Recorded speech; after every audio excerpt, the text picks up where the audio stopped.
E aí, pessoal, tudo beleza? Tudo tranquilo com vocês? Como é que estão se sentindo com a volta? Estão mais animados? A primeira semana acho que ela é mais cansativa pra gente engatar de novo, mas depois a gente vai que vai. E agora o nosso objetivo está bem traçado, né? A gente já sabe o dia, tudo que a gente vai precisar, então vamos em frente.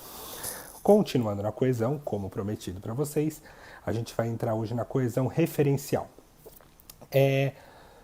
A gente tem alguns tipos que a gente vai estudar, a gente vai começar por uma que eu acho até tranquila, tá? Porque coesão, quando a gente fala coesão, a gente lembra de conectivo. E conectivo lembra aquelas listas que a gente tem que decorar.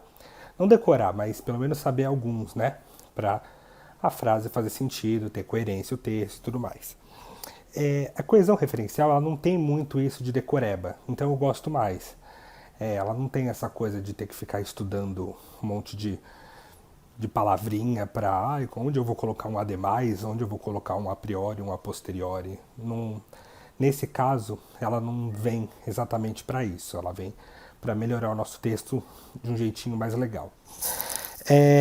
Basicamente, como toda coesão, ela serve para costurar o nosso texto, para fazer aquele rejunte que eu falei na nossa parede. Porém, ela tem um foco principal, né? Que é a coesão por referência. Então, ela vem para evitar as repetições exageradas, que eu sempre comento que vocês acabam fazendo. Sempre não, né? Exagerei aqui.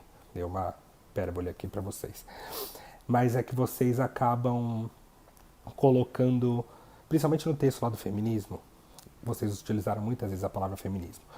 Voltando a falar, não é errado repetir palavra, independente se for FUVEST, Enem, Unesp, ou o que for. Por quê? Porque um texto tem 30 linhas. Não tem como em 30 linhas você não repetir alguma palavra se você está falando exatamente de um tema. Coisas estão ligadas a esse tema e a gente vai falar. O que não pode é ficar aquela coisa repetitiva. Quando a gente lê um texto, a gente tem uma voz dentro da nossa cabeça que lê, já repararam, né? E quando as palavras vão se repetindo numa sequência muito rápida, de poucas linhas de diferença, isso vai ficando ruim. Para quem é corretor, isso liga muito mais rápido. Eu sempre trabalhei com redação, né, publicitária, eu já falei para vocês logo no começo do ano, e eu fazia texto, obviamente, e corrigia. E às vezes eu era obrigado a corrigir meu próprio texto. É a pior coisa que tem, porque é muito difícil. A gente, como corretor, a gente já tem uma visão que a gente consegue pegar isso mais fácil. Mas quando a gente não é, como por exemplo, nenhum de vocês são, e vocês estão escrevendo, quando vocês releem, às vezes vocês nem percebem que vocês repetiram a palavra. Isso acontecia até comigo quando eu estava trabalhando. Às vezes eu escrevia algum texto para alguma coisa, e aí depois eu falava, nossa, tem alguma coisa estranha, às vezes eu nem notava. Aí depois de muito tempo que eu ia perceber. Por quê? Porque um corretor, uma pessoa que escreve, ela nunca pode corrigir exatamente o que ela está escrevendo. Por quê? Porque a gente fica viciado, essa voz da nossa cabeça se acostuma e a gente já sabe o que vem em seguida. Então a gente não se surpreende se tem uma palavra, alguma coisa estranha. Por isso que é tão difícil a correção, ainda mais no vestibular, para vocês. Mas a gente está aqui, eu estou aqui exatamente para mostrar onde estão esses erros e para vocês tentarem ficar mais atentos. Às vezes vai acontecer, não tem jeito, mas a nossa intenção é que não aconteça numa frequência tão grande. Ok? Então vamos lá. Coesão referencial, ela basicamente tem que evitar as repetições exageradas. Como? Tem dois jeitos, basicamente. Aqui está um texto que eu vou ler para vocês. Repara. Antigamente, as lutas eram consideradas um tipo de guerra entre povos rivais. Hoje, as lutas se tornaram um esporte e, assim como todos os outros esportes, as lutas têm sido um bem relevante para a sociedade. O espírito de união, somado à diminuição do consumo de drogas e à repressão da violência, são consequências advindas dos esportes. Repararam? A gente tem repetição das palavras lutas e da palavra esporte. Várias vezes. 3 vezes cada uma. Então, temos que usar a coesão referencial. E, lembra que eu falei que tem 2 tipos? Vamos ver a primeira. É por formas gramaticais. O que são formas gramaticais? São formas prontas, estruturas da nossa língua, que já existem, já são prontas. Eu digo que elas são como coringas, porque elas tanto vão utilizar para cá, como você vai utilizar ela para vários outros textos que você for utilizar. Porque são palavras meio que coringas, então elas vão funcionar independente do que você precisar. São elas pronomes, advérbios, formas nominais, elipses. Então, por exemplo, vamos ver o que a gente faria para utilizar. voltando. As formas gramaticais, elas não vão acrescentar repertório, teoricamente, ao seu texto. Por quê? Porque são palavras coringas. Então, a ideia do texto vai continuar igual. Você vai melhorar a coesão, que está certo, ok, mas você não vai evoluir textualmente, como, com isso o meu texto vai ficar mais rico, né, mais profundo. Não, porque são mais básicas, são coringas, como eu disse. Então, para vocês entenderem. Antigamente, as lutas vamos manter a primeira, ok, eram consideradas um tipo de guerra entre povos rivais. Hoje, elas se tornaram um esporte e, assim como todos os outros esportes, têm sido um bem relevante para a sociedade. Vamos primeiro trabalhar só com as lutas, com a palavra lutas. Repara, aqui eu troquei por elas, um pronome. Ok. Só que, entende, elas, ele não me acrescenta nada mais ao texto. Por quê? Porque elas, se fosse, sei lá, cadeiras, se eu estivesse utilizando, dá para utilizar elas. Qualquer palavra no feminino, eu vou utilizar o ela ou elas e ok. Então, ela não acrescenta nada mais. Mas está certo, tá? E tem que ser utilizado, não é por causa disso que tem que usar só outra forma. Não, a gente utiliza isso no nosso dia a dia, normal. Hoje ela se torna um esporte. E assim como todos os outros esportes, tem sido um bem relevante. Repara, eu não troquei teoricamente por nada, eu só tirei. Por isso que eu coloquei essa reticências, tá? Porque ali tinham lutas, as lutas têm sido um bem. Eu só tirei. Eu utilizei o quê? Uma elipse. Eu não vou entrar efetivamente no que é elipse, no que é reiteração. Por quê? Porque eu já conversei com a Andrea e a Andrea vai passar isso para vocês, explicando efetivamente que elipse é quando você tira um termo e não há perda significativa na frase. Eu não vou, porque a minha função aqui eu não quero, claro que eu queria, mas a minha função não é que vocês precisem saber, aqui eu fiz uma coesão referencial lexical, aqui eu fiz uma gramatical por elipse.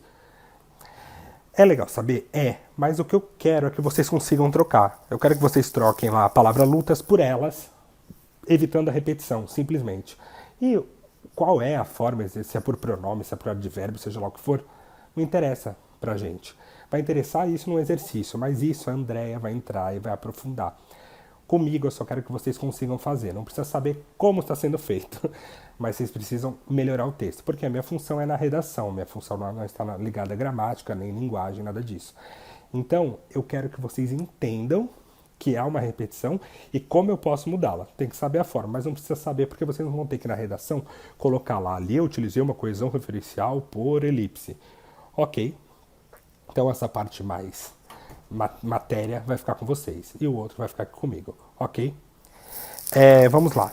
Continuando, então essas são as formas gramaticais pra gente, ok? Entenderam? Vamos a uma nova forma, que são as formas lexicais, que vem das palavras, que são sinônimos, definições, hiperônimos, hipônimos. Essas, elas acrescentam valor ao nosso texto. Por quê? Porque você precisa ter um conhecimento maior de repertório, conhecimento maior de vida e no nosso texto. E quando você coloca isso, você enriquece o texto, porque não são palavras que dá para você colocar em todo lugar. O que você vai usar para essas palavras, teoricamente, só vão servir para elas e para mais nenhuma outra. Então, o que a outra tem de coringa, as formas gramaticais têm de coringa, as formas lexicais são exclusivas, são mais VIPs. Vamos ver. Antigamente as lutas, aqui já está a parte das lutas resolvida. Antigamente as lutas eram consideradas um tipo de guerra entre povos rivais. Hoje elas se tornaram um esporte. Primeiro esporte vamos manter. E assim, como todas as outras práticas físicas, tem sido um bem relevante para a sociedade. O espírito de união, somado à diminuição do consumo de drogas e à repressão da violência, são consequências advindas das atividades esportivas. Repara, posso usar uma definição ali, eu desmembro a palavra em algo maior, teoricamente. E isso a gente faz muito no nosso dia a dia para evitar repetição. Quando a gente lê qualquer matéria de jornal, o jornal faz muito isso. Jornal são textos grandes e eles precisam falar sobre o mesmo assunto. E eles têm que ficar espremendo aquele mesmo assunto. Aí um exemplo. Por exemplo, quando a gente lê alguma coisa aqui no jornal, uma matéria na internet aqui da Baixada, aqui de Santos. Por exemplo, aí vem a população santista, aí vem daqui a pouco os santistas, aí vem a população da Baixada, aí vem, por isso, os moradores caiçaras, tudo isso daqui é para a gente não ficar repetindo os santistas, ou as pessoas de Santos, as pessoas de Santos, as pessoas de Santos. É um exercício que é legal a gente fazer na nossa vida. Por exemplo, você pega qualquer palavra e fica brincando de fazer isso, que nem, vamos pegar batata. A gente pode usar batata, leguminosa, alimento rico em beta-caroteno. A gente pode colocar beta-caroteno, a gente pode colocar fritas. Tudo depende do que a gente vai pôr. A gente tem vários jeitos de trabalhar a palavra utilizando hiperônimos, opônimos, reiteração não, sinônimo, definição e por aí vai. Que tudo vai dizer a mesma coisa, só que de uma outra forma. Para quê? Para aquele zumbidinho no ouvido não ficar massivo e chato. Que mais que a gente tem com isso? A gente tem que, independente se for formas gramaticais ou formas lexicais, a gente tem que usar e abusar. Por quê?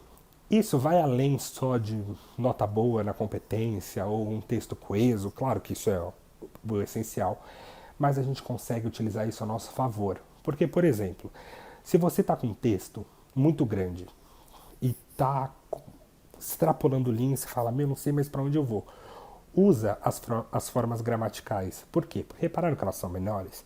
Ali tudo bem que a gente trocou lutas por elas, mas às vezes é uma palavra imensa, né? Feminicídio. É uma palavra imensa. Aí você coloca um ele.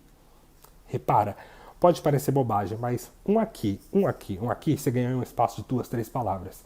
2, 3 palavras juntando com aquele espacinho que fica no final de um parágrafo para alguma coisa, no começo de uma linha, você tem quase uma linha inteira. Então, usa. Ou então, você vai num texto chato de uma FUVEST, por exemplo, que é aquele tema que você fica espremendo e não está saindo. Usa as formas lexicais e aumenta uma coisinha que é uma palavra X, você consegue aumentar para atividades advindas do esporte. Repara, então a gente consegue usar isso sempre a nosso favor. Porque às vezes você está vendo que nem, às vezes na redação você vai terminar, aí você vai pôr um ponto para começar um novo parágrafo. E aí tá quase cabendo aqui, mas vai ficar uma palavra aqui solteira, isolada, viúva embaixo, e você vai perder toda aquela linha.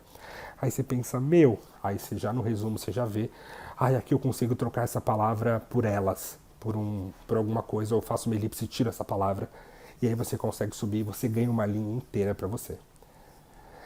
Então as formas, a coesão referencial, ela tá aí para ajudar a gente, como todas as outras formas.